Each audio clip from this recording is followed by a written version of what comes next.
बॉलीवुड में जब भी कोई आता है तो बहुत से सपने लेके आता है। कोई कलाकार आता है तो वो भी सपने लेके आता है कि मैं इस तरह के किरदार करूंगा, ऐसा रोल करूंगा। कोई डायरेक्टर आता है तो वो भी चाहता है कि मैं इस तरह की फिल्म बनाऊंगा, मैं इस तरह की फिल्म बनाऊंगा। डायरेक्टर बनता है तो उसका भी ड्रीम प्रोजेक्ट होता है। कितने भी फिल्में वो लोग बना लें, लेकिन एक ड्रीम प्रोजेक्ट हर इंसान का होता है। और उस ड्रीम प्रोजेक्ट के बनाते समय प्रोड्यूसर डायरेक्टर कभी पैसों की चिंता नहीं करते। बस उन्हें लगता है कि ये मेरा ड्रीम प्रोजेक्ट अच्छे से बन जाए, अच्छी तरह बने और अच्छी तरह रिलीज हो। लोग पसंद करें या ना करें, लेकिन प्रोड्यूसर डायरेक्टर अपना ड्रीम प्रोजेक्ट बनाने के लिए जी जान लगा देते हैं। ऐसे हमारी बॉलीवुड के एक प्रोड्यूसर थे यश जौहर। उन्होंने पहली फिल्म बनाई दोस्ताना, अमिताभ बच्चन, जीनत अमान, शत्रुघ्न सिन्हा। फिल्म कामयाब रही, लेकिन उनका ड्रीम प्रोजेक्ट कोई और था। उसके बाद भी उन्होंने तमाम फिल्में बनाई, लेकिन उनका ड्रीम प्रोजेक्ट था अग्निपथ, और उन्होंने अग्निपथ की शुरुआत कर दी। लेकिन जब ये फिल्म शुरू हुई तब अमिताभ की उम्र काफ़ी हो चुकी थी, और अमिताभ का किरदार भी ऐसा था जो गाने नहीं गा सकता था गार्डन में, और रोमांस नहीं कर सकता था। बड़ा सीरियस टाइप का कैरेक्टर था। तो डायरेक्टर ने और यूनिट के और लोगों ने, राइटर ने और डिस्ट्रीब्यूटर ने, सब ने राय दी कि फिल्म को रिलीव करने के लिए हमें एक किरदार और डालना पड़ेगा जो गाने भी गाए, रोमांस भी करे और फिल्म को एक बैलेंस करके चले। सभी की राय थी, इसलिए यश जौहर ने वो राय मान ली। और फिर अग्निपथ में एक किरदार डाला गया मिथुन चक्रवर्ती का। लोगों ने हालांकि इस पिक्चर में मिथुन चक्रवर्ती को बहुत पसंद किया, लेकिन यश जौहर ने जब ये फिल्म देखी कंप्लीट होने के बाद, तो उन्हें लगा कि नहीं, मेरा जो ड्रीम प्रोजेक्ट था कि अमिताभ बच्चन और डैनी, विजय दीनानाथ चौहान और कांचा चीना के बीच में जो कहानी रहेगी, वो कहीं ना कहीं टूट रही है। मेरा ड्रीम प्रोजेक्ट पूरा नहीं हो पाया। फिल्म रिलीज हुई और फ्लॉप हो गई। हालांकि अमिताभ बच्चन के, मिथुन चक्रवर्ती के किरदार को सबने पसंद किया, डैनी के किरदार को भी लोगों ने बहुत पसंद किया, बहुत पॉपुलर रही ये फिल्म, लेकिन कमर्शियल तौर पर ये पिक्चर फ्लॉप थी। डिस्ट्रीब्यूटर के फ़ोन आना शुरू हो गए कि आज हमारे इस शो ने इतना बिजनेस किया, इतना लॉस हुआ, आज इस शो ने इतना तोड़ दिया पैसा। कुल मिलाकर ये फिल्म घाटे का सौदा साबित हुई, और फिल्म वैसी बनी भी नहीं थी जैसे यश जौहर चाहते थे।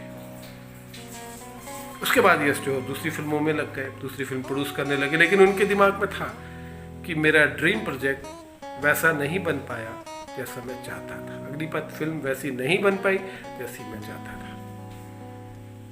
वो जब भी किसी फिल्म की प्लानिंग करते तब उनके दिमाग में हमेशा रहता है कि नहीं, मेरा ड्रीम प्रोजेक्ट पूरा नहीं बन पाया है, तो मैं कभी ना कभी एक बार और अग्निपथ को फिर से बनाऊंगा, जिसमें सिर्फ दीनानाथ चौहान और कांचा चीना के ऊपर ही कहानी हो। वक्त आगे बढ़ा, उन्होंने और कुछ फिल्में प्रोड्यूस करी, लेकिन उनके दिलो दिमाग में अपना ड्रीम प्रोजेक्ट अभी भी अधूरा घूम रहा था। उन्होंने अपने बेटे करण जौहर को एज ए डायरेक्टर स्थापित करने के लिए एक फिल्म बनाई, कुछ कुछ होता है। ये फिल्म भी कामयाब रही, लेकिन यश जौहर के दिमाग में अभी भी वो बात घूम रही थी कि मेरा ड्रीम प्रोजेक्ट अग्निपथ वैसा नहीं बन पाया जैसा मैं चाहता था। और ये सारी बातें करण जौहर बचपन से ही देख रहे थे। पिता का वो टेंशन कि मेरा ड्रीम प्रोजेक्ट अधूरा रह गया। उसके बाद वक्त और आगे बढ़ा, और इसी दौरान यश जौहर जी का इंतकाल हो गया। वो ये दुनिया को छोड़कर चले गए।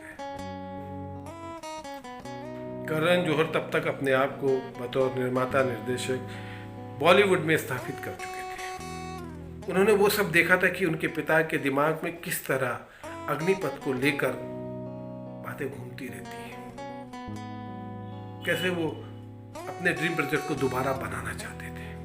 करण जौहर भी अपने पिता यश जौहर से बहुत प्यार करते थे, बहुत मानते थे, उन्हें बहुत इज्जत देते थे। तो उन्होंने एक फिल्म बनाई दोस्ताना, और अपने पिता को वो फिल्म समर्पित करी, क्योंकि पहली दोस्ताना जिसमें अमिताभ बच्चन, शत्रुघ्न सिन्हा, जीनत अमान थे, वो यश जौहर ने बनाई, और दूसरी करण जौहर ने बनाई। जिस तरह यश जौहर के दिलो दिमाग में ये बात घूमती रहती थी कि उनका ड्रीम प्रोजेक्ट नहीं बन पाया वैसा जैसा वो चाहते थे, उसी तरह करण जौहर के भी दिलो दिमाग में ये बात घूमती रही कि मेरे पिता का एक सपना अधूरा रह गया।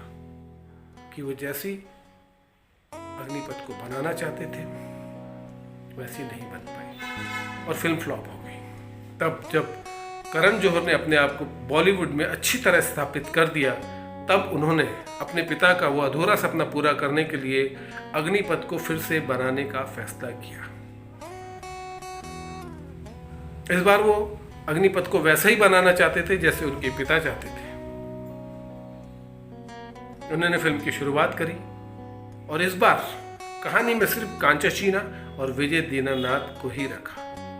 मिठुन चक्रवर्ती के कैरेक्टर को उन्होंने पूरी तरह हटा दिया ताकि मैं वैसी फिल्म बना सकूं जैसे मेरे पिता चाहते थे। हीरो का जो किरदार था अमिताभ बच्चन ने पिछली पिक्चर में निभाया था, उस किरदार के लिए लिया उन्होंने ऋतिक रोशन को, और खलनायक की भूमिका जो डैनी साहब ने निभाई थी उसके लिए उन्होंने लिया संजय दत्त को। फिल्म बनी और रिलीज हुई और कामयाब हुई। धर्मा प्रोडक्शन की पिछली अग्निपथ जो पूरा पैसा नहीं कमा पाई थी, घाटे का सौदा थी, इस बार जब करण जौहर ने अपने पिता का सपना पूरा करने के लिए अग्निपथ को फिर से बनाया तो ये सौदा फायदे का रहा। फिल्म जबरदस्त हिट हुई। तो इस तरह करण जौहर ने अपने पिता का सपना पूरा करने के लिए फिर से बनाई अग्निपथ। तो दोस्तों, ये थी बॉलीवुड की एक छोटी सी कहानी। इस तरह के किस्से, इस तरह की कहानी बॉलीवुड में बहुत सारे हैं जो हम आपको बताना चाहते हैं। अगर आप जानना चाहते हैं तो हमसे जुड़े रहिए। हमारे चैनल बॉलीवुड झलक को सब्सक्राइब करिए और हमारे अगले वीडियो का इंतजार करिए।